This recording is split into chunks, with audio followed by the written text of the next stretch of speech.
مزیدار ہوا، خوشی ہوئی آپ سے مل کر۔ تو آج کا جو کرنٹ ایشو چلا ہوا ہے اسلام آباد ڈی چوک والا، وہ عوام کے ذہنوں پر نقش ہے کہ کس کی بات پہ اعتبار کریں، حکومت کی بات پہ اعتبار کریں اور یا پی ٹی آئی والوں کی بات پہ اعتبار کریں۔ تو آپ تھوڑا سا سینیریو جو آپ جہاں ہے آپ سمجھتے ہیں وہ بتائیں، قوم کو جاننا چاہ رہی ہے حقائق جو ہے ڈی چوک۔ دیکھیے، میں جو بات اپنے لیے پسند کروں گا وہ دوسروں کے لیے بھی پسند کروں گا۔ اگر میں اپنے لیے جلسہ کرنا، مظاہرہ کرنا، احتجاج کرنا اس کو اپنا ایک قانونی اور آئینی حق سمجھتا ہوں تو میں دوسرے کے لیے بھی اس حق کو تسلیم کروں گا۔ جو ہوا برا ہوا ہے اور میں نے شدید الفاظ میں اس کی مذمت کی ہے، اور یہ صرف ایک اسلام آباد کا مسئلہ نہیں ہے حضرت، اس کو بڑی سنجیدگی کے ساتھ سوچنا ہوگا۔ اور میں تو حکومت کو جہاں مشورہ دوں گا کہ وہ اپنے ان پالیسیوں پر نظر ثانی کرے، وہاں اب پی ٹی آئی بذات خود ایک تنظیم ہے، اس کا اپنا ایک ڈیکورم ہے، وہ اس ڈیکورم میں اپنا فیصلہ کرتے ہیں، یہ ان کا اختیار ہے۔ ہمارا تو کسی دوسری پارٹی میں مداخلت کا نہ کبھی رویہ رہا ہے، لیکن یہ ضرور میں ایک کارکن کی حیثیت سے مشورہ دے سکتا ہوں کہ وہ بھی اپنے احتجاجی طرز عمل پر نظر ثانی کریں، اس میں بھی نظر ثانی کی ضرورت ہے۔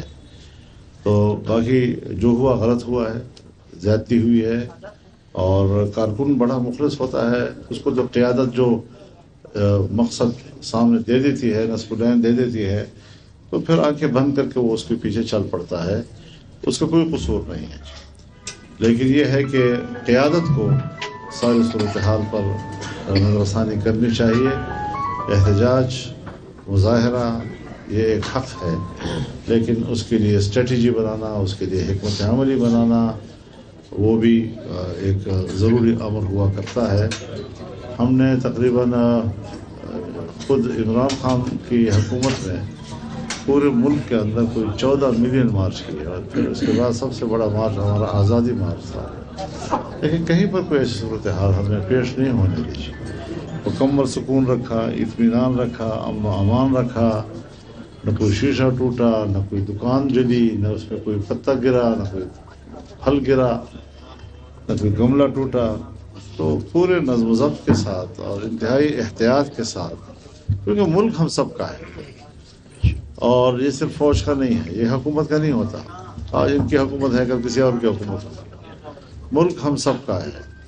جتنے بڑے بڑے آپ کو لوگ نظر آتے ہیں، بڑے بڑے شخصیات، بڑے بڑے مناصب پر فائز لوگ، ان کے جیب میں جو شناختی کارڈ ہے، یہ عام کارکن کے جیب میں بھی وہی شناختی کارڈ ہے۔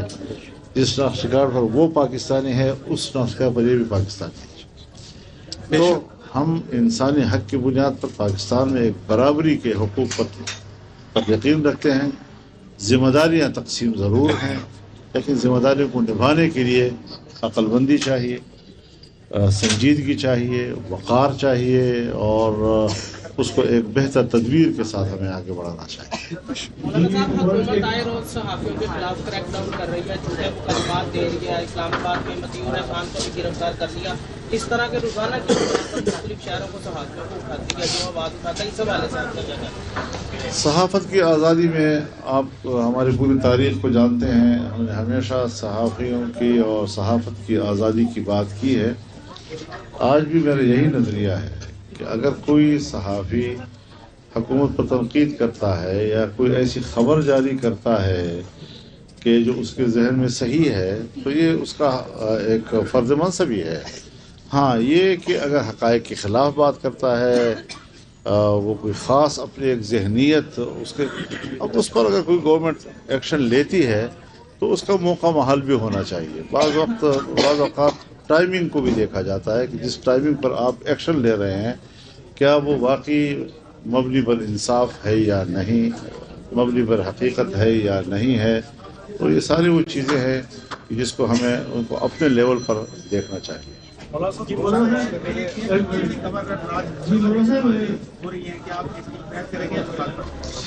دیکھیے گورنر راج جمہوریت کی روح کے منافی ہے. گورنر راج کی حمایت تو نہیں کی جا سکتی. ہاں آئین گنجائش دیتا ہے ایسے ناگزیر حالات میں کہ جہاں تو میں گورنر راج کی حمایت تو نہیں کروں گا، لیکن اتنا ضرور کہتا ہوں کہ بلوچستان میں اور کے پی میں کوئی حکومت نہیں.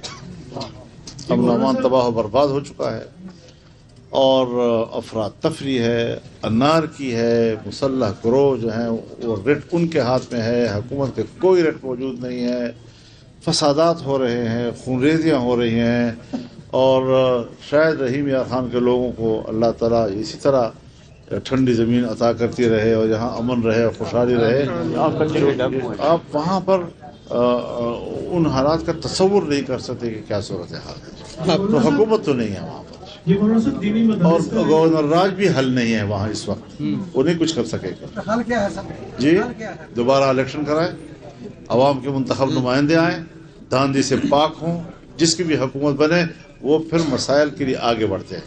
یہاں تو ہر ایم این اے منسٹر وہ پبلک کے سامنے جانے سے ڈرتا ہے کیونکہ اس کا نمائندہ نہیں ہے. مولانا صاحب دینی مدارس کا ایک بل جو پارلیمنٹ نے پاس کیا لیکن پریزیڈنٹ صاحب اس کے اوپر سائن نہیں کر رہے، تھوڑا بتائیں گے کہ وہ بل کیا ہے اور پریزیڈنٹ صاحب سائن کیوں نہیں کر رہے؟ وہ اگر سائن نہیں کریں گے تو پھر آپ کا لائحہ عمل کیا ہوگا؟ دیکھیے مجھے بڑے افسوس کے ساتھ یہ بات کرنی پڑ رہی ہے کہ دینی مدارس کے رجسٹریشن کا مسئلہ ہے، دینی مدارس کے بینک اکاؤنٹس کا مسئلہ ہے جو ایک زمانے سے بند کر دیے گئے. اور طرفہ تماشا یہ ہے کہ بیان دے مارتے ہیں جی کہ اتنے مدارس بغیر رجسٹریشن کے چل رہے ہیں. بھائی بغیر رجسٹریشن کے چل نہیں رہے، ان کی درخواستیں آپ کے پاس موجود ہیں، آپ رجسٹریشن کرتے نہیں ہیں ان کی. آپ بیرونی اداروں کے زیر اثر ہیں جو اسلام کی حقیقی تصویر نہیں دیکھنا چاہتے. اور مدارس چونکہ وہ اسلام کی ایک حقیقی تصویر دنیا کے سامنے رکھتے ہیں، قرآن و حدیث کی تشریحات سند کے ساتھ امت کے سامنے پیش کرتے ہیں. یہ جو جدت پسندی کا ایک رواج چل پڑا ہے کہ ہر نئی بات کہہ دو تو لوگوں کے کہتے ہیں سمجھتے ہیں کہ واقعی شاید یہی اس آدمی کو وہی ہو گئی ہے، اس سے پہلے شاید کسی کو علم نہیں تھا اس پہ. تو یہ چیزیں جو ہیں یہ گمراہی کی طرف لے جانے کے لیے ہیں، اور مدارس کا خاتمہ مغرب اور امریکہ کی ضرورت ہے. ہمارے مسلمانوں کا یہ مسئلہ نہیں ہے، مسلمان مدارس کے ساتھ کھڑے ہیں. تو اس بنیاد پر الیکشن سے پہلے جب میاں نواز شریف صاحب کی حکومت بنی تو ہم نے اس وقت ان کے سامنے ایک تجویز رکھی کہ اس مسئلے کو حل کرنا چاہیے. بات پوری ہو جائے. تو اس پر ہم نے گفتگو کی، مذاکرات کیے، پی ڈی ایم کی لیڈرشپ کے درمیان مذاکرات ہوئے، یعنی حکومت میں جو لیڈرشپ اس میں پیپلز پارٹی بھی تھی، اس پہ تمام پارٹیاں تھیں، اور ایک اتفاق رائے سب کی موجودگی میں ہوا. اسمبلی میں آیا، پیش ہو گیا، اس کے باوجود وہ رک گیا اور نہیں پاس کیا جا سکا. کوئی بیچ میں آ گیا ہوگا. اب جب دوبارہ یہ 26ویں ترمیم کا ماحول بنا تو ہم نے ان سے کہا کہ ایک بل ہے جس پر اتفاق رائے ہو چکا ہے، اس کو بھی پاس کر دیں. تو پاس کر دیا، سینٹ میں پاس ہو گیا، قومی اسمبلی میں پاس ہو گیا، پوری اتفاق رائے کے ساتھ پاس ہوا. اور 26ویں آئینی ترمیم پر بھی دستخط ہو گئے، اور اس ترمیم پر اس ایکٹ پر جو ہے دستخط نہیں ہو رہا ہے. اس کے بعد حکومت جو ہے وہ کئی اور ایکٹ لا چکی ہے جو 26ویں ترمیم کی روح کے منافی، جس سے 26ویں ترمیم کی اتنی بڑی پریکٹس کی نفی ہوتی ہے. لیکن اس پر تو فوراً دستخط ہو گئے جو متنازع ہیں، جو پیپلز پارٹی کی نظر میں بھی ٹھیک نہیں ہے. اور جس بل کے اوپر 5 گھنٹے ہم نے بلاول ہاؤس کراچی میں مذاکرات کیے، اور اگلے دن ہم نے 5 گھنٹے میاں نواز شریف صاحب کے گھر لاہور میں مذاکرات کیے، اور پھر اس سے اگلے روز میں نے پی ٹی آئی کو ساری صورتحال کے بارے میں اعتماد میں لیا. اس میں یہ بل موجود تھا، اس پر اتفاق رائے ہوا. تو جس بل کے اوپر پیپلز پارٹی نے مسلسل اتفاق رائے کیا، صرف وہی رہ گیا ہے کہ جس پر صدر صاحب کہتے ہیں کہ نہیں اس پر سوالات ہیں. اعتراضات پیدا ہو سکتے ہیں. یہ بدنیتی ہے اور ہم اس کو سنجیدہ لیں گے. اس پر کوئی مہلت ہم نہیں دے سکیں گے. ہم چونکہ حالات میں ملک متحمل نہیں ہے کہ ہم بڑے اضطراب کی طرف جائیں، لیکن اگر بات نہیں بنتی تو پھر پورے ملک کے مدارس، پورے ملک کی جمعیت علماء، پورے ملک کی تنظیمات، یہ سب اکٹھے ہو کر اپنا ایک احتجاج چاہے پوری قوت کے ساتھ ہو اسلام آباد جانے کے لیے. تو ہم نے یہ اندیا دے دیا ہے اور اس کی حکمت عملی آنے والے حالات پر دیکھتے ہیں کہ حکومت اپنا رویہ تبدیل کرتی ہے یا نہیں. تو ہم اس کے لیے بھی ہم نے ہر بات ہم تو معتدل لوگ، ہم مذاکرات پر یقین رکھتے ہیں، بات چیت پہ یقین رکھتے ہیں، دلیل پہ یقین رکھتے ہیں. جب بات چیت بھی ہو گئی، ہمارے دلائل بھی سنے گئے، ان کے دلائل بھی سنے گئے، ایک اتفاق رائے پر بھی ہم پہنچ گئے. جب ایک دفعہ معاملہ طے ہو گیا پھر یہ بھی ہم ان کو بتا دینا چاہتے ہیں کہ جب معاملہ طے ہو جاتا ہے تو پھر ہم پیچھے ہٹنے والے لوگ نہیں ہیں.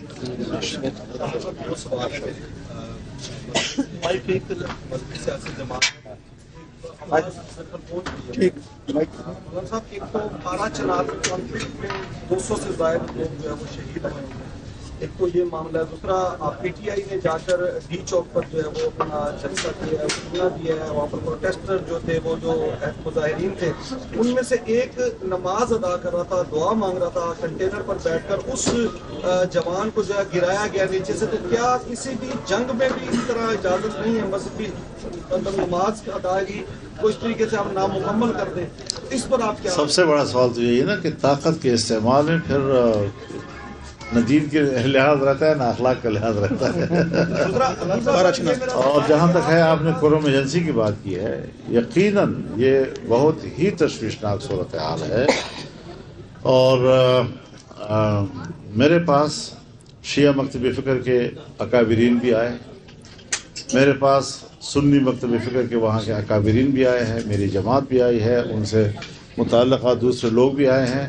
یہ کوئی میرے خیال میں کوئی 20 سال سے زیادہ عرصہ ہو گیا کہ یہ جنگیں وہاں پر جاری ہیں.